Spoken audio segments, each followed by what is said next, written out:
Seorang penumpang pria di penerbangan Asiana Airlines nekat membuka pintu keluar darurat saat pesawat hendak mendarat di Korea Selatan atau Korsel.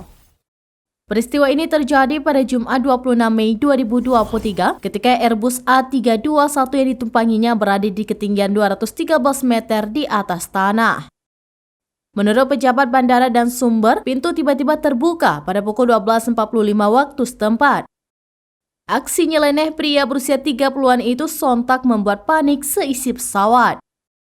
Dilansir Yonhap, Asiana Airlines membawa 194 orang. Pintunya dibuka tepat sebelum mendarat di Bandara Internasional Daegu.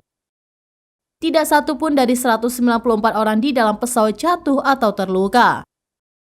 Namun, akibat aksi tersebut, 9 penumpang mengalami masalah pernapasan dan dilarikan ke rumah sakit.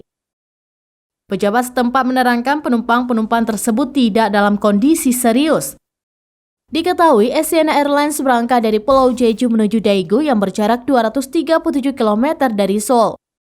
Pesawat pun mendarat dengan pintu terbuka. Selama diinterogasi polisi, pria itu mengatakan kepada petugas bahwa dia mengalami banyak tekanan setelah kehilangan pekerjaan baru-baru ini. Dia membuka pintu karena ingin segera turun setelah merasa tercekik. Dia merasa penerbangan memakan waktu lebih lama dari yang seharusnya dan merasa tidak nyaman di dalam kabin.